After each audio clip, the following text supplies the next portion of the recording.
I welcome my select and spiritual viewers to my 134th video of my YouTube channel, Writer Sandhanam Speaks. Writer Sandhanam in small letters. This is a happy spiritual intervention amidst the usual Trumuler's episodes. Today, or exactly tonight, is Sri Ramana Maharishi's birth anniversary. It is quite ironical that the birthday is celebrated for a sage who taught, within quote, there is no birth and death, and what remains is eternal truth, the source of the universe. It is only your non-existent ego that is born and dies.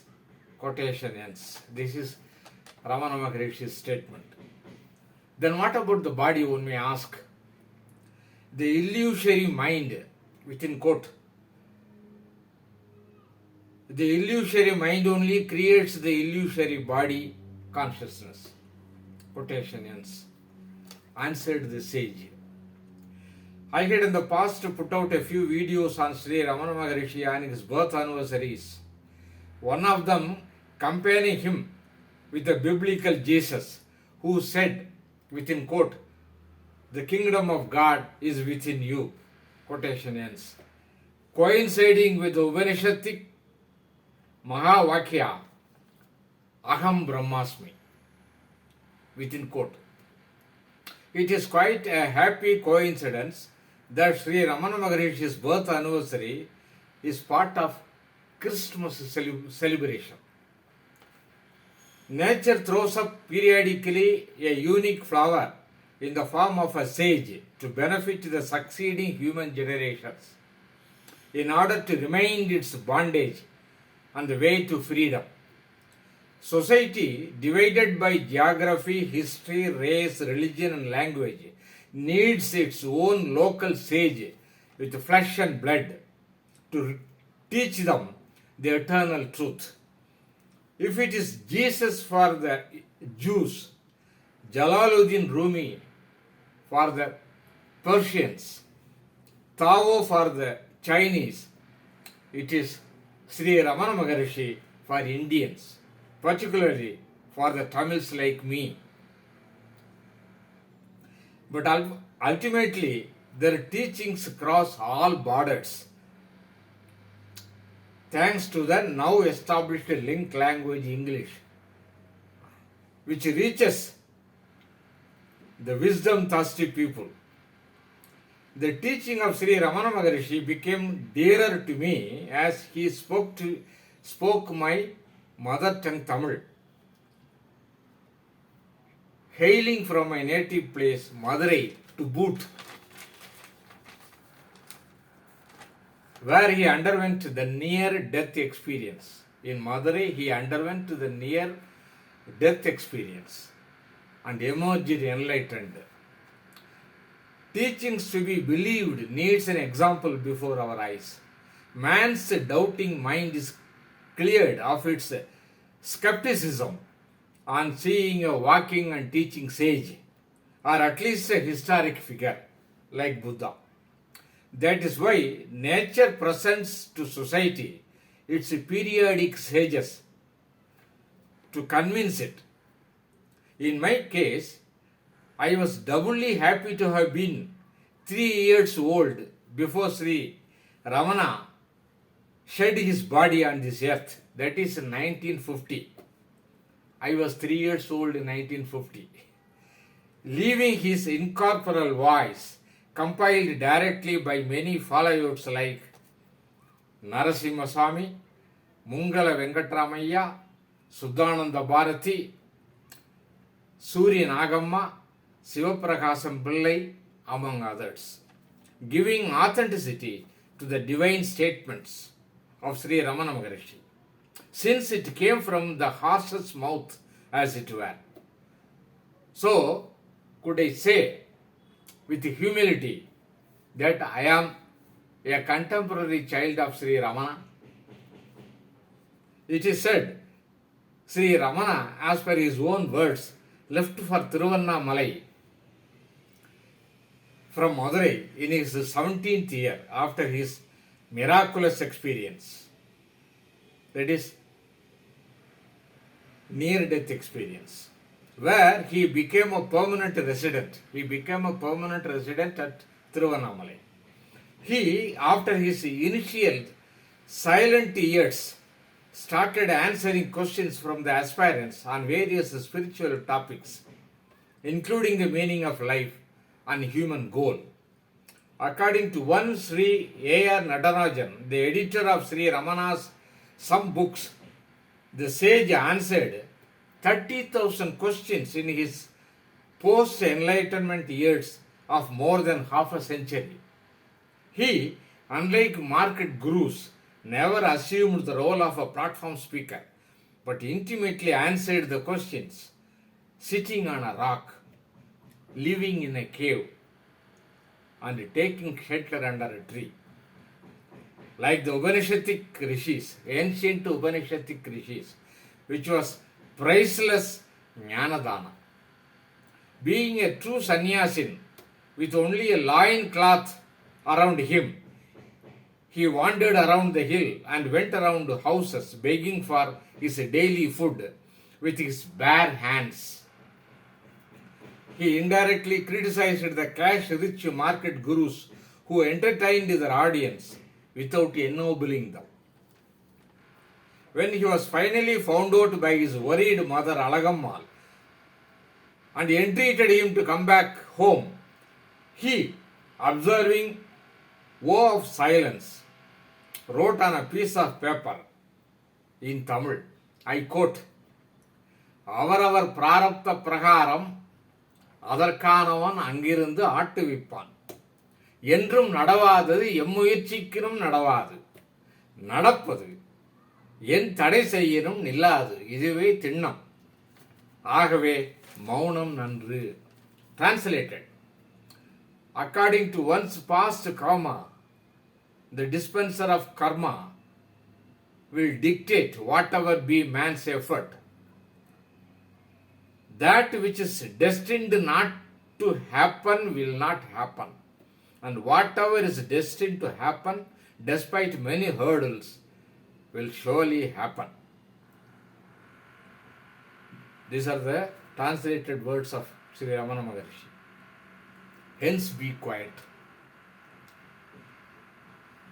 This was the first teaching of the boy sage Ramana for a liberated sage who was freed from family bondage.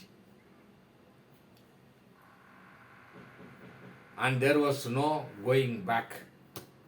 Later Sri Ramana said, quote, for one who was released from his bondage will not be bound again. Quotation ends. ஒரு முறை கட்டறுத்தோன் மீண்டும் கட்டுரான். In Ramana's Tamil. I am in possession of more than a dozen books on and by Sri Ramana Maharishi, got from the Ramanashramam, Tiruvannamalai, both by my visit as well as by post. They are my daily read along with his photo,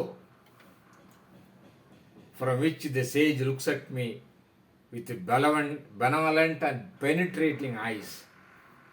Though Sri Ramana conversed mostly in Tamil, he talked to foreigners in his broken English, as he was a high school dropout, fearing Thomas Paine's English grammar.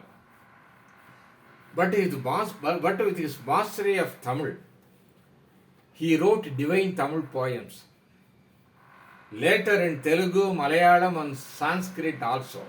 That too, on the insistence by his admirers like Kaviyagandha Ganapati Muni, Muruganar, Palanisami, among others. His poems are inspirational, emanating from the divine source. One of them reads, quote, ஊர் சுற்றும் உளம் விடாது உனை கண்டு அடங்கிட உன் அழகை காட்டு Arunachala. Translated, O Arunachala, please reveal your real beauty so that my wandering mind comes to your heart. Quotation ends. Yet another poem reads, Ninnari erithane neerakidumun nin arul madai Arunachala. Meaning, O Arunachala, before I am burnt to ashes, shower your grace on me. Quotation ends. This couplet emphasizes that before one meets his death, he has to be liberated in this body. Else, he has to face the vicious cycle of birth and death with its inevitable suffering. Today I have, within my self-imposed limited time, taken up Sri Ramana Maharishi's answer to a foreign questioner, Mr. F.H. Humphreys. This is a book by B.V. Narasimhaswamy. The questioner, F.H. Humphreys, asks, Master, can I help the world? This is the question. The reply by Ramana Maharishi is, help yourself and you will help the world. Humphrey again questions, I wish to help the world. Will I not be helpful? Maharishi replies, yes, helping yourself, you help the world. You are in the world. You are the world.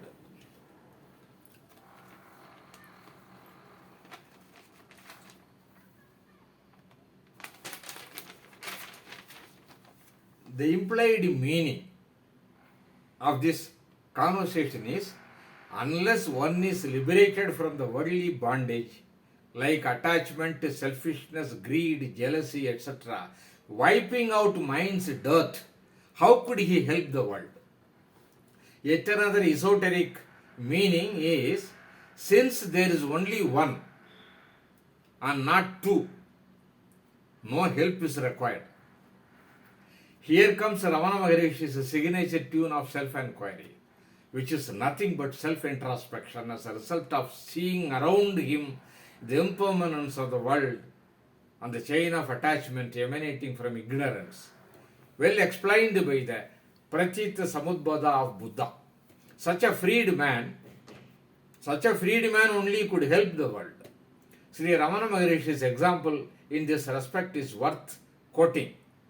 Quote, a thief donning police uniform chases another thief and both escape together. Quotation ends. U.G. Krishnamurti, a close successor to Sri Ramana Maharishi, whom he complimented as the real Mackay. Real Mackay is an Irish phrase. He confirms this. Quote, only such a liberated man is qualified to teach. Quotation ends. This is U.G. Krishnamurti's statement. On another occasion, to a similar question, Sri Ramana Maharishi retorted like this. Quote, why do you bother about the world? Take care of yourself first, and then world will take care of itself. Quotation ends. Here also the implied meaning is, wisdom based on detachment is confirmed only to the select few and not to the entire society. Why it is so is a question which has no answers. Perhaps it was the will of the Creator. Despite periodic sages spreading periodic wisdom, there still remains large-scale injustice in the world. Why? God reserves his answers. Meanwhile, to my surprise, I came across a sentence from Jesus as part of the Sermon on the Mount. While reading the Bible on the Christmas day, I came across this sentence from Jesus. Quotation, small is the gate and narrow the road that leads to life, life with capital L, and only a few find it. Quotation ends.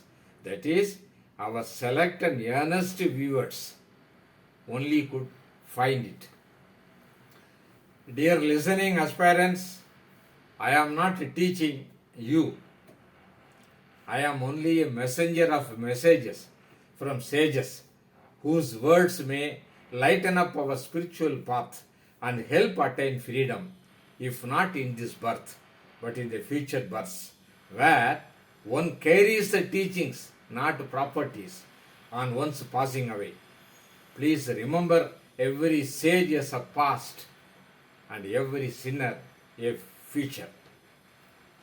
Master, many happy returns of the day, and I wish my listeners in happy new year. Thirumolar's teaching will continue in the next episode. Thank you.